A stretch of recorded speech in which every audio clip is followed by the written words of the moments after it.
Hi అండి అందరికీ కొన్ని 1 కేజీ చికెన్తో చికెన్ బిర్యానీ చేసుకుందాం. దమ్ బిర్యానీ రండి. మీలో ఎంతమందికి బిర్యానీస్ అంటే ఇష్టము, ఏ ఫ్లేవర్ అంటే ఇష్టం అనేది అయితే నాకు కామెంట్ బాక్స్లో కామెంట్ చేయండి. ముందుగా చికెన్ దమ్ బిర్యానీకి అయితే ఒక 10 ఉల్లిపాయలు ఇలాగా నీటిలో క్లీన్ చేసుకుని నీట్గా తొక్కు తీసుకుని అయితే నిలువుగా కట్ చేసుకోవాలని నేను వీడియోలో చూపిస్తాను చూడండి. అలా నిలువుగా అయితే కట్ చేసుకోవాలి. దాన్ని అయితే బాగా ఆయిల్లో ఫ్రై చేసుకోవాలండి.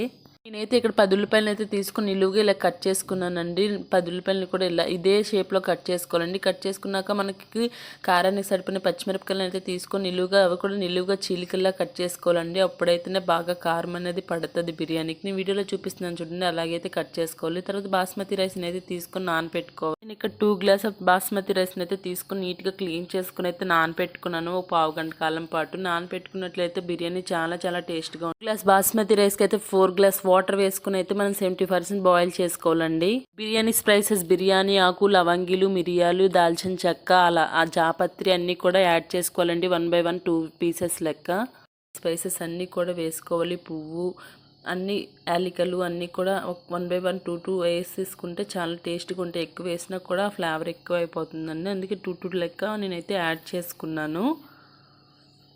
ఇక్కడ మన బాస్మతి రైస్ చేసిన బాయిల్ అయితే 70% వరకు బాయిల్ అయినంత వరకు, కుక్ అయినంత వరకు కూడా మనం కుక్ చేసుకోవాలండి. 70% కుక్ అయితే మనం ఇంకా గ్యాస్ ఆఫ్ చేసుకోవాలి. నాకైతే ఇదిగోండి ఇంకా బాయిల్ అవుతుంది. 70% అయితే ఇంక బాయిల్ అయిపోయిందండి. నేను ఇంకా గ్యాస్ అయితే ఆఫ్ చేసుకున్నాను. ఆఫ్ చేసుకుని అయితే కడాయి పెట్టుకుని కడాయిలో ఆయిల్ వేసుకొని అన్ని స్పైసెస్ని, పచ్చిమిరపకాయలని కూడా వేసుకున్నానండి. వేసుకున్నాక ఉల్లిపాయను కూడా వేసుకున్నాను.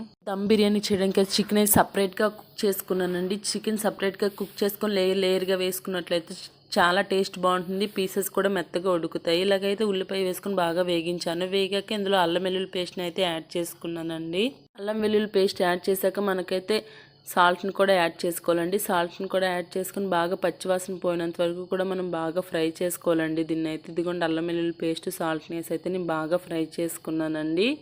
ముందుగా అల్లం వెల్లుల్లి పేస్ట్ వేసి సాల్ట్ వేసినా పర్లేదు, సాల్ట్ వేసాక అల్లం వెల్లుల్లి పేస్ట్ వేసినా పర్లేదు. అల్లం వెల్లుల్లి పేస్ట్ వేసాక సాల్ట్ వేసినట్లయితే అందులో పచ్చివాసన అంతా కూడా పోతుంది. అలాగే కారాన్ని కూడా యాడ్ చేసుకున్నానండి. కారాన్ని యాడ్ చేసుకుని పసుపుని కూడా యాడ్ చేసుకుని అయితే చికెన్ పీసులు ఇంకెందులో యాడ్ చేసుకున్నానండి. చికెన్ అయితే నేను ముందుగా వాష్ చేసి పెట్టుకున్నానండి. నీట్గా ఉప్పు పసుపు వేసి అయితే నీట్గా క్లీన్ చేసుకుని అయితే పెట్టుకున్నాను. నా చికెన్ అయితే అలా యాడ్ చేసుకోవాలండి. చికెన్ యాడ్ చేసుకున్నాక మనం గట్టిగా కలుపుకొని ఇలా పైనంతా కూడా తిప్పుతూ అయితే కలుపుకోవాలండి. అప్పుడైతేనే ముక్కకి అంత తాలింపు కూడా బాగా పట్టి ఉప్పు కారం ఈ ప్లేస్లో తిప్పేసినట్లయితే, అంటే గరిటె పెట్టి బాగా తిప్పినట్లయితే మనకు ఆ టేస్ట్ అనేది పోతుందండి. ఇలా అయితే మెల్లగా పైకి కిందికి ఇలా అయితే తిప్పుకోవాలి. అప్పుడు టేస్ట్ చాలా బాగుంటుంది. ఇందులోనే టమాటా రసాన్ని కూడా యాడ్ చేసుకున్నానండి. చూడండి ఎంత చక్కగా ఉందో. చికెన్ మెత్తగా బాయిల్ అయిపోతుంది. నేనైతే ఇంక కింద లేయర్ అయితే చికెన్ వేస్తాను, పై లేని రైస్ వేసి అయితే ఇంకా యాడ్ చేసుకున్నాను. ఇంకా పైన చూపిస్తే మీకు అర్థం అయ్యొద్దు, క్లారిటీగా అయితే నేను చూపిస్తాను. కింద అయితే కొత్తిమీర, పుదీనాన్ని వేసుకొని అందుపైన ఉల్లిపాయలు, పచ్చిమిరపకాయలను కూడా ఫ్రై చేసుకుని ఉల్లిపాయలు, పచ్చిమిరపకాయలను కూడా ఒక లేయర్గా వేసుకోవాలండి. దానిపైన అయితే మనం ముందుగా బాయిల్ చేసి పెట్టుకున్నటువంటి చికెన్ కూరని అయితే వేసుకోవాలండి.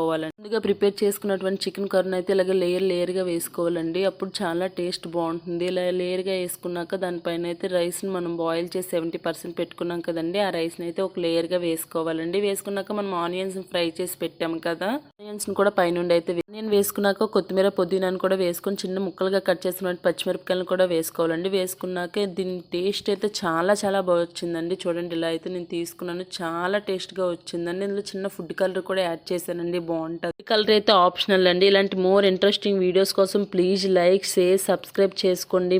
మీకు ఇంకెలాంటి వీడియోస్ కావాలి, ఏ టైప్ బిర్యానీస్ కావాలనేది అయితే నాకు కామెంట్ బాక్స్లో కామెంట్ చేయండి. Bye bye. Please subscribe.